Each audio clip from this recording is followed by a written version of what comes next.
koda bil makama e kinde makamagi kawuono kene chin tarik 4 mano dwe mar 7 nwaneno ng'anyo mar tipo mabende notimore juma mokalo chin tarik 25 kani hingo rapar mano mar ng'anyo manotimore higa mokalo kanyakla kod chin tarik 17 noneno kanyo ka jorowere kanyakla kod oganda nowuok oko kadwaro ratiro ne oganda mabende iseo koda obila no sebedo kata mana katimone nek ma auyae Evance wang'ene na weche mosebedo kata mana katimore e ng'anyo mopogore opogore higa mokalo e kinde chik kata mana paro mar chik mar omenda mano finance bill mar higa mar 2024 noneno ka od bura nomonj mogana nodonjo od bura kanyo kopogore gi mano ng'anyo mano neno e dwe mar 6 waneno tesendo bila mopogore opogore mowang'a mogik no wango diche manyoro nwaneno mawigo e county ma Homa Bay waneno doho mopogore opogore kowang' dibed ne momwe ni biro koda paro makama apa ni wachako mana kaka chako sama wuoyo ang'o miyo wan kama wachopeni wakwongo wapenjre kaka jopiny kaka leaders ang'o miyo wan kama wachopeni last year kane ji ng'anyo ji nondiko maber ne en wach finance bill ne ji ondiko maber ni ati reject finance bill ji nodhi e public participation manotimore apanotimore kamoro amora mane ji owacho maber reject finance bill nineno kaka ne jogo nigi ego leaders wane nigi ego ok gidwa winjo gimoro amora ma jopiny wacho no gidwa winjo gimoro amora ma ng'ama tin wacho kidhi e social media tido ka gimbe koro gineno ne gin very powerful to ng'ato kisebedo ni gin powerful tido ka kata ng'at mano kedwa dhi e ng'anyo yudo mirima moro ma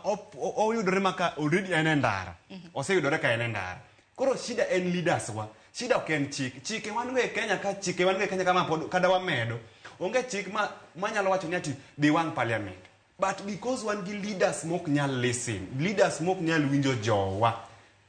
mane makoro yudo ni koro wachopo karang'o e ndara ok anyal support ni ati mondo wang police station gimbe gin kama miyo warita e kor gwengewa ok anyal support omiyo ka support gima notimore kaka looting manotimore town ok anyal support police stations mano wang ok anyal support courts mano wang but kaka leaders wang'iane ere kaka wanyalo tieko gini once and for all kelo chike moko mineno makoro timore gi ok dhi konyo gima miyo wan ka momiyo kata maandamano pod dhi mbele leaders gik moko pod dhi mbele kaka ne gik moko chal last year e kaka gichal nyaka kawuono leaders ok nyal biro gi chike pasabris do biro gi chike ni ati youths kadwa chako business to kik chiw tax mora mora omigi period moro mar tax the better pasabris do biro gi chik moro ni kisetieko school anatieko school last year kisetieko school kidhi yudo kata internship ami yudo tich moro matin kik chak ng'adi help no maybe mi window period moro mar 5 years ama 7 moloyo gi wani anatieko last year to sani elbo sedaya ken gisigere naka ni ati an defaulter koro mago ende deal makata ka jopiny jogo chako kelo ne jopiny at least wanyalo support but oginyal kawo slay queen from somewhere ni gimiyo bill libiro present ne koro makoro jatelo koro waluonge mana gi nying maber spole ok onyal kawo jatelo